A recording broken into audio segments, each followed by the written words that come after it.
Welcome to Talk Treatises. This is the forum where we take the dustiest, most imposing volumes from the shelves of history and philosophy, and we blow that dust right off to see what's ticking underneath. We really do. We aren't just skimming the surface here. We are dragging the net along the bottom. Absolutely. Today we are grappling with a text that is, and I don't think this is an exaggeration, arguably one of the most consequential books ever written. I'd agree with that. It is a work of history, yes, but it's really a manual on how to rule the world. We are talking about Alfred Thayer Mahan's The Influence of Sea Power Upon History, 1660-1783. It is a pleasure to be here, and you are absolutely right to frame it that way. When Mahan published this in 1890, it didn't just sit on library shelves or, get debated by academics in tweed jackets. No, this was practical. It was devoured by Theodore Roosevelt, by the Kaiser in Germany, by the admirals of the rising Japanese Empire. I mean, this is one of those rare books that didn't just record history. It reached out and grabbed history by the throat and changed its direction. It sparked arms races. It sparked arms races. It defined the 20th century. It's fascinating because when we think of military history, or even just history in general, I think most of us, and certainly most historians before Mahan, had a very specific bias. We picture Napoleon standing at Waterloo. We picture Hannibal crossing the Alps with his elephants. We picture the trench warfare of World War I. We think of dirt, mud, and land. We are, after all, terrestrial creatures. Precisely. We have a land bias. It's completely natural. We live on the soil, so we assume the destiny of nations is decided on the soil. You look at a map, and your eyes are drawn to the colorful shapes of the countries. The green and the brown parts. Exactly. But Mahan looks at the map and sees the blue parts. His entire premise, the core argument that just exploded onto the scene, is that we have been looking at the wrong thing. Okay. He argues that while we were watching the armies march back and forth, the real decisive factor was invisible to those on the ground. He called it the silent factor. It was the sea. The silent factor. I love that. That is such a compelling image. It suggests that while all the noise and the drama are happening on the battlefield, the actual decision has already been made, maybe weeks before, over the horizon. That's it, exactly. And he argues that the sea is not just a barrier. I think that's how we usually process it, right? The Atlantic is a giant moat that protects America. Right, the English Channel is a ditch that protects England. But Mahan says, no, that's the wrong metaphor. He defines the sea as a great common. A common, like a town square, or... Think of it as a massive open highway. On land, if you want to trade or move an army, you are restricted. You have to follow the roads, you have to deal with mountain passes, rivers, and the borders of other countries. There's so much friction. Obstacles everywhere. Everywhere. But the sea allows movement in all directions. It is the ultimate highway. And his argument is simple, but incredibly profound. Whoever controls this highway controls the wealth of the world. And effectively the rise and fall of empires. Yes. Control of this common determines the outcome of wars that seem to be land wars. And most importantly, it determines the wealth of nations. If you can control the trade that moves on this highway, you hold the lifeblood of your enemy in your hands. You can strangle them. You can strangle them without ever setting foot on their soil. Now, the book itself covers a very specific period, right? 1660 to 1783. That's the era of sailing ships, these big wooden men of war, powdered wigs, and the American Revolution. But Mahan insists this isn't just a history lesson about sailing. No. And that is why we are still talking about it today. He fully admits that the technology changes. I mean, he writes about the shift from galleys moved by oars to sailing ships moved by the wind. And in his own time, he was seeing steamships take over. He was watching the shift to steamships. But he argues that the principles, the strategy, are timeless. They apply as much to a Roman trireme as they do to a modern aircraft carrier. He calls it the order of nature. Weapons change, but the nature of man and the nature of power, those remain constant. So we have a massive amount of ground, or I guess water to cover. We're going to break this deep dive into a few specific sections. First, we really need to understand the philosophy of what actually is sea power. The definition. Then Mahan gives us this fantastic diagnostic checklist, 6 elements that determine if a country has what it takes to be a sea power. Then we are going to look at some history, from the Romans to the American Revolution, which Mahan sees very, very differently than our grade school history books did. Oh, very differently. And finally, we'll do some thought experiments to see how these rules might apply to the modern world. It is a robust roadmap. Let's dive in. Okay, let's unpack this philosophy of sea power. You mentioned the sea as a common. But Mahan isn't romantic about this, is he? He's not talking about the beauty of the waves or the spirit of adventure or, Moby Dick. Not at all. There is zero romance here. It is strictly utilitarian. For Mahan, the sea exists for one primary purpose: trade, commerce. That is the beating heart of his entire theory. You see, he constructs what you might call a trinity of sea power. It's a chain of logic. Okay, walk us through the chain. It starts with link number 1, production. A nation produces goods, corn, wool, iron, whatever it may be. But eventually, a successful nation produces more than it needs, or it needs things it doesn't produce itself. Right, the basic need for exchange. That creates the necessity of exchange. It creates the need for trade. Which leads to trade, obviously. Correct. Which leads to link number 2, shipping. You need a merchant marine. You need ships to carry that trade. This is the peaceful shipping aspect. It's just business. But ships are fragile. They need somewhere to go, and they need safety along the way. Which leads to link 3. Link number 3, colonies. Colonies not just for the sake of owning land, but as what? Gas stations? Safe havens? Exactly. Points of safety. Bases, markets. A colony provides a safe harbor for your merchant ships to repair and resupply. And it provides a guaranteed market for your goods. So you have this logical chain: production, shipping, and colonies. Production, shipping, colonies. Okay. Now, here is the kicker. Here's where the Navy comes in. The Navy, the fighting ships, only exist to protect those 3 things. So it's a shield. That's a crucial distinction. I think people usually assume a sea power is a nation with a lot of battleships. But Mahan is saying if you have battleships but no trade to protect, you aren't a sea power. You're a hollow shell. You're a fraud. He uses the example of Louis XIV of France. Louis built a massive navy, beautiful, powerful ships. He threw money at it. A vanity project almost. In a way, yes, because he didn't have the merchant marine, the roots, to sustain it. It was like a tree without roots. It withered. A navy without commerce is just a drain on the treasury. A true sea power is a commercial power that has a navy to shield its business. This brings us to another big distinction he makes, which I found really helpful for understanding his whole worldview: tactics versus strategy. We throw these words around a lot, but he defines them very, very specifically. This is fundamental to his whole argument. Tactics are the how of fighting. How do you handle a ship in battle? How do you aim the guns? Do you use oars or sails or steam? These things change constantly. Right. In 1660, they were figuring out how to sail in a line. Today, we deal with missiles and radar and cyber warfare. Those are tactics. They shift with every invention. Strategy. Strategy is the wide operations of war. It's the where and the why. Where do you move your fleet? What are your objectives? How do you cut off the enemy's supplies? Mahan argues these principles are immutable. They are like the laws of physics. They do not change. He used a great analogy about moving armies that really clicked for me. It was about coaches and railroads. Yes, that's a perfect one. He compares moving an army by stagecoach versus moving it by railroad. The speed changes dramatically. The capacity changes. That's the tactical, technological shift. That's the how. That's the how. But the principle that you want to cut the enemy's communications, that you want to hold the central position, that never changes.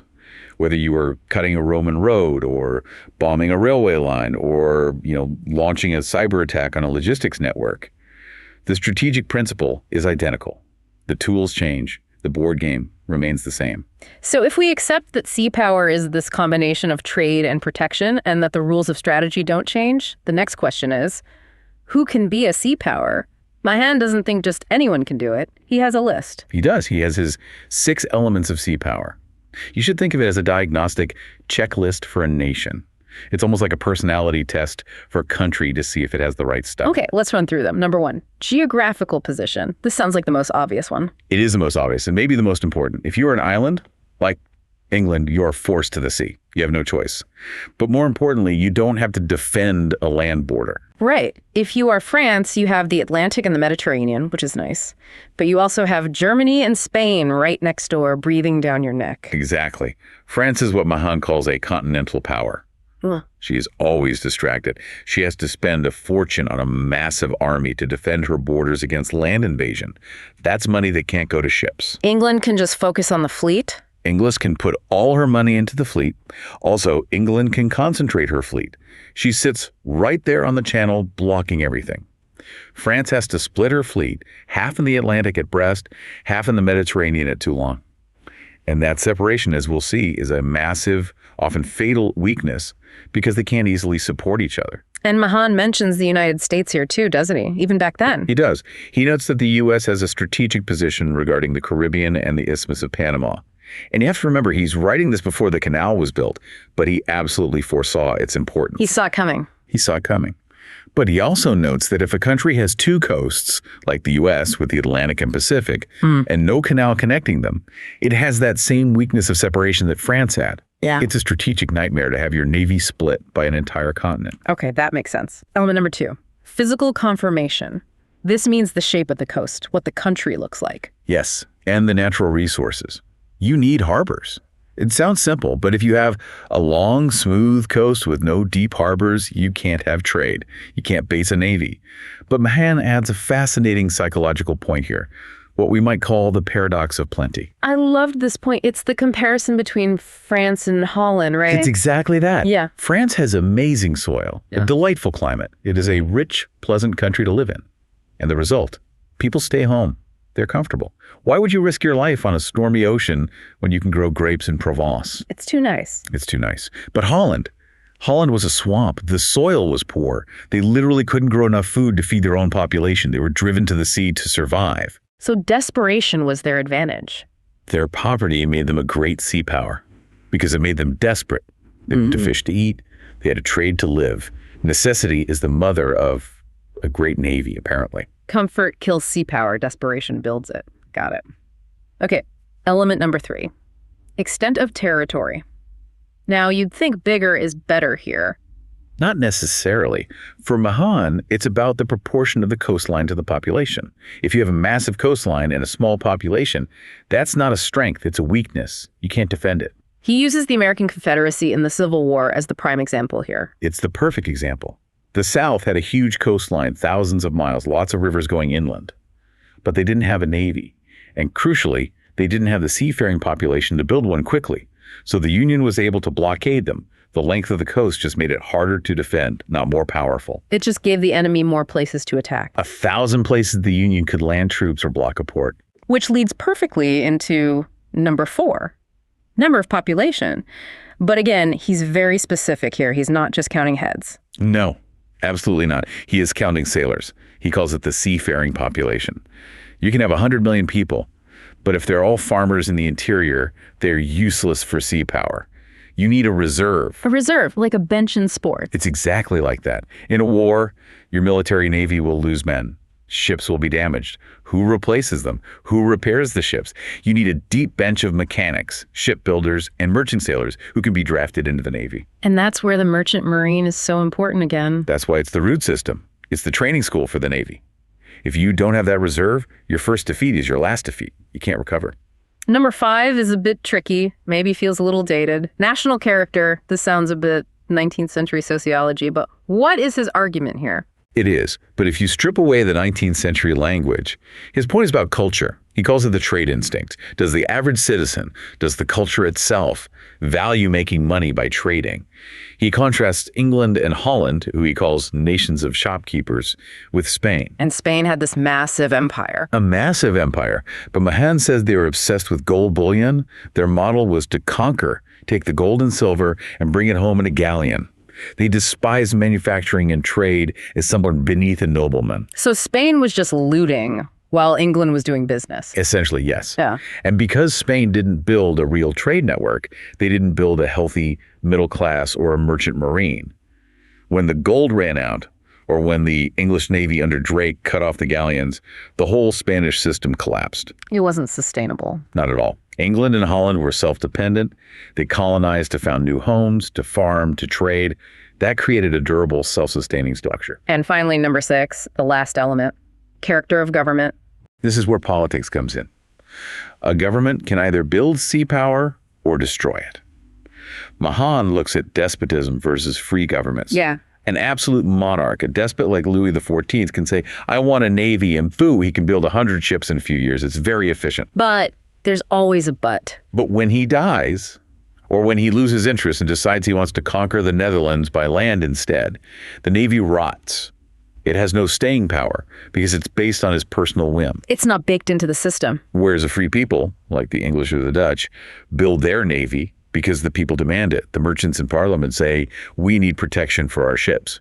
It's slower to build, it's messier, but it lasts because it is based on the deep commercial interest to the nation itself. And Mahan gives a pretty stern warning to the United States here, doesn't he? He does, a very direct one. He looks at the U.S. in his time, the late 19th century, and sees a democracy that is very, very slow to prepare for war. He warns that because democracies are slow to wake up, they are vulnerable to a sudden, decisive blow from a more prepared power. He says the U.S. has no merchant marine and is unprepared, and that is a dangerous place to be in the modern world. So we have the theory, we have the checklist. Now let's see this in action. Mahan takes us through this highlight reel of history, and he starts way, way back with Rome and Carthage, the Punic Wars. This is one of his most brilliant reinterpretations. I mean, the standard history that everyone learns is Hannibal was a military genius. Right, the guy with the elephants. The guy with the elephants. He took an army, marched from Spain, crossed the Pyrenees, crossed the Alps, this impossible feat, and came down into Italy to terrorize Rome for over a decade. A triumph of will, a great story. A triumph of will, yes. But Mahan asks the simple, devastating question. Why did he go that way? Why walk thousands of miles through hostile mountains in the snow? Because he liked hiking. Because Rome controlled the sea. That is the silent factor. The Roman Navy, which we never hear about, controlled the Mediterranean. Hannibal couldn't put his army on ships and sail straight to Italy, which would have taken a fraction of the time and effort. He was forced to take the long way around. He was forced to take the long, brutal land route. By the time he got to Italy, he had lost half his veteran troops and most of his elephants.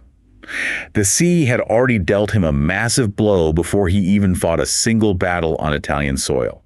So the sea defeated him before he even fought a battle. And it kept defeating him. He was in Italy for years, winning battles like Cannae, but he could never take Rome because he couldn't get reinforcements or siege equipment. He was cut off. Meanwhile, Rome could move troops anywhere by water. They could send an army to Spain to cut his supply lines at their source. They could defend Italy. The Roman Navy forced Hannibal to waste his strength. It's a classic example of how the sea decides the war, even when the famous battles are on land. Let's jump forward a few centuries to the 17th century. The Anglo-Dutch Wars. This is England versus Holland, two of his model sea powers. What changes here? What's the lesson? This is where we see the birth of modern naval tactics. Before this, sea battles were often just chaotic melee ship against ship, grand confusion, almost like a land battle on water. But in this era, we see the invention of the close-hauled line of battle. The line of battle. Is that where the term ship of the line comes from? That's exactly where it comes from. Commanders realized that if you want to maximize your firepower, you need to turn your broadside, the side of the ship with all the guns, to the enemy. And to prevent your own ships from blocking each other's fire, you sail in a single organized column, a line. So it's about discipline. It turned a fleet from a mob of individual ships into a single disciplined weapon. It required immense skill and communication. And there was a specific weapon they were especially afraid of, right? The fire ship. The fire ship is fascinating. It's basically a guided missile from the age of sail. It's an old vessel, you pack it with combustibles, set it on fire, and you steer it into the enemy's neat, organized line. To cause chaos. Absolute chaos. It terrified crews. Mahan compares it to the torpedo of his day. Its main purpose was to break up the enemy formation. But the real lesson from the Anglo-Dutch Wars, the strategic lesson, is about commerce raiding. And this is the big mistake Charles II of England made. It was a huge mistake. Charles II wanted to save money. Battleships, ships of the line, are incredibly expensive. So he laid up the big fleet, he basically parked it, and sent out small, fast cruisers to just rob Dutch merchant ships. He thought he could win by hurting their wallet. It sounds logical in a way. They're a nation of shopkeepers, so hit them in the shop. It sounds logical, but it was a strategic disaster. Because the English battle fleet wasn't there to protect the coast, the Dutch battle fleet sailed right up the Thames River, broke the chain at Chatham, and burned the English navy at anchor. It was one of the most humiliating defeats in English history. And the lesson is brutally clear. You cannot win a war just by attacking commerce. You must destroy the enemy's organized fighting force, the battle fleet, first. If you don't control the sea, your commerce raiders are just nuisances, not war winners. That brings us to the War of the Spanish Succession in the early 1700s. Mahan argues this is where England really becomes the sea power, the undisputed champion. This war made England the master of the oceans for the next 2 centuries. And it happened because of very specific, very strategic acquisitions. England took Gibraltar. The Rock, which they still hold. The Rock, and also Port Mahon in Minorca, an island in the Mediterranean. Now, people might think, so what? It's just a rock. But Mahan points out that these weren't just territories, they were bases. Remember those gas stations again? They were the most important gas stations in the world. By holding Gibraltar, England controlled the entrance to the Mediterranean. It split the French and Spanish power. The French Atlantic Fleet and the French Mediterranean Fleet couldn't link up without sailing past British guns. It allowed England to keep a fleet in the Mediterranean year-round, projecting power thousands of miles from home. It turned the Mediterranean into an English lake. Okay, and then we have the 7 Years' War. This is the mid-1700s, France versus England again, the main event. This is the War of William Pitt the Elder. And it is the supreme example of a focused sea power strategy versus a divided continental one. France tried to do everything. They wanted to fight a big land war in Germany against Prussia and fight a global naval war against England. They split the resources. And England. Pitt did the opposite. He basically paid Prussia to do the fighting on land in Europe and focused English resources on the sea and the colonies. While France was bogging down in German mud, England used its navy to conquer Canada, India, and the West Indies. How did the Navy help them do that? By blockade. They used the navy to isolate the French colonies. The French armies in Canada under Montcalm eventually starved because no supplies, no reinforcements could get through the British blockade of the St. Lawrence River. The sea decided the fate of a continent. There is a moment at the peace table after that war that I found incredible. England gave back the very rich sugar island of Martinique to France in exchange for keeping Canada. It shows you everything you need to know about their strategic thinking. They had conquered so much via the sea that they could afford to be generous. They traded a single, valuable sugar island for half a continent. That decision shaped the future of North America forever. Okay, this leads us to the big one, the final case study in the book, the American Revolution. Now, as an American, I grew up learning about Bunker Hill, Saratoga, Valley Forge. We think of it as a war of Minutemen and Redcoats fighting in the woods. And Mahan comes along and says you're missing the entire point. He views the decisive period of the war, from 1778 to 1783, as a purely maritime war. A maritime war. But it was fought for American independence on American soil. True. But you have to consider the strategic situation. England is an island. America is 3,000 miles away across the Atlantic. To fight a war there, England has to transport and supply every soldier, every bullet, every biscuit by sea. It's a huge logistical challenge. A monumental one. Yeah. England also has a long, exposed coastline in America to defend. The Americans, at the start, have no navy to speak of. So as long as England controls the sea, she can move troops up and down the coast, supply them, and strike anywhere she wants. The rebellion is contained. But then France enters the war in 1778. And later Spain. And suddenly the entire strategic picture changes. The ocean becomes the decisive battlefield. The English Navy is now outnumbered. They don't just have to blockade America. They have to defend the English Channel from invasion, defend Gibraltar from the Spanish, defend their sugar islands in the West Indies. They are stretched incredibly thin. You have a quote from George Washington here that really drives this home, how important this was even to the guy on the ground. It's one of Washington's most profound insights, and it shows he completely understood Mahan's principles before Mahan ever wrote them down. He wrote, "In any operation and under all circumstances, a decisive naval superiority is to be considered as a fundamental principle and the basis upon which every hope of success must ultimately depend." He knew. Washington knew he couldn't win without the French fleet. So if the French and their allies had the numbers, why didn't they just crush the British Navy and win the war sooner? Mahan seems pretty critical of the French strategy. He is very, very critical. He talks about the French veil of timidity. The French admirals were obsessed with what he calls ulterior objects. Ulterior objects, what does that mean? It means they were always focused on a secondary goal, not the main one. So instead of making their primary objective find and destroy the British fleet, their orders were capture the island of St. Lucia or protect this convoy of merchant ships. So they were playing not to lose instead of playing to win. That is the perfect way to put it. They fought defensively. Their tactic was to fire at the British sails and rigging the spars and ropes to disable them and then sail away to save their own ships for the next mission. They were trying to preserve their fleet rather than use it as a weapon. Exactly. And Mahan says this is a fatal error.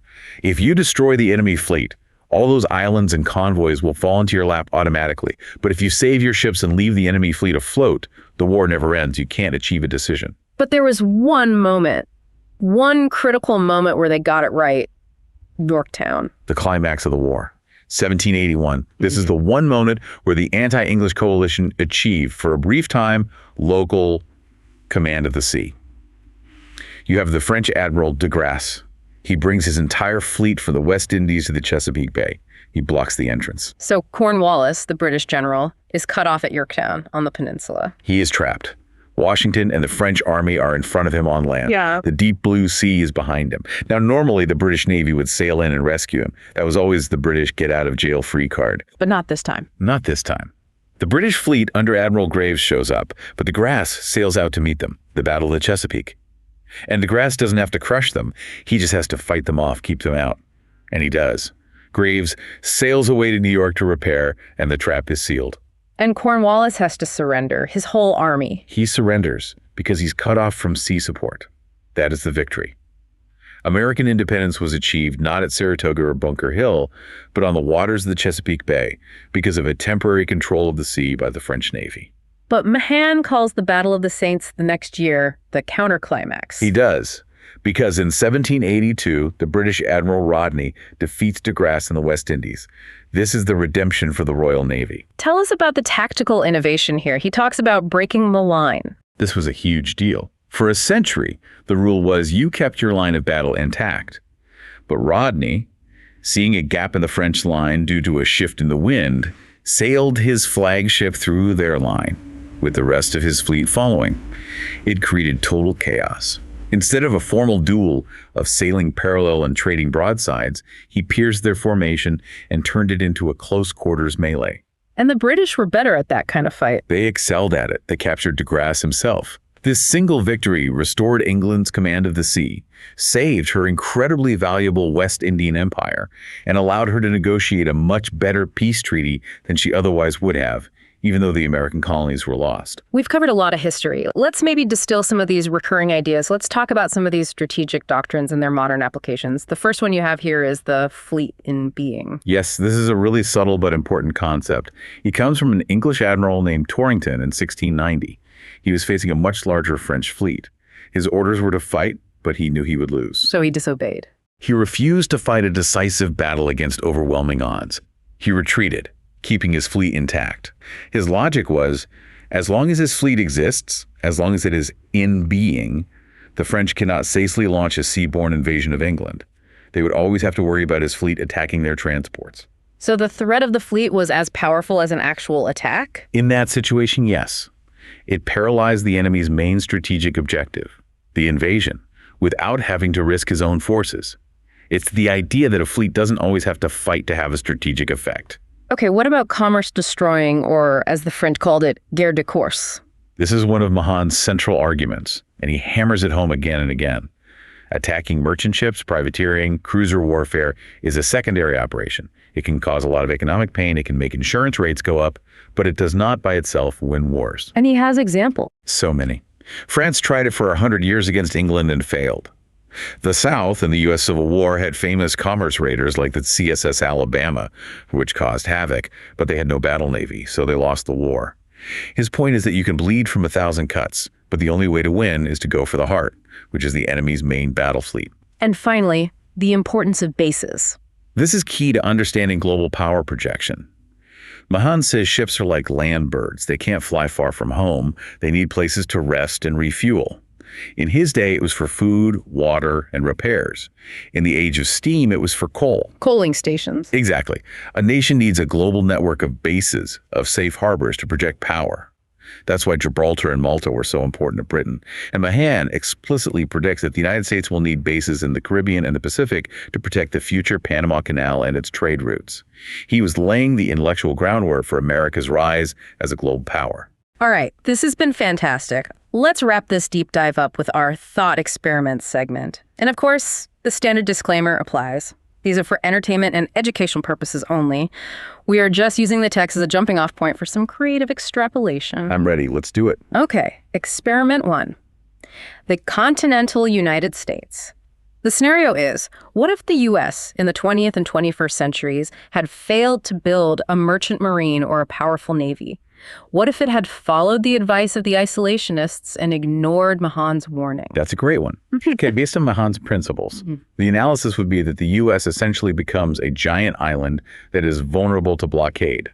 We think of ourselves as a continental power, but we have three coasts: Atlantic, Gulf, and Pacific. Without a navy to control the sea approaches, a hostile power or coalition could blockade those coasts. The interior, the Mississippi Valley, the great industrial and agricultural heartland, is cut off from world markets and essential imports. The U.S., despite its immense internal resources, becomes, in a strategic sense, a landlocked power. Its geography becomes a vulnerability, not a strength. Wow. Okay. Experiment 2.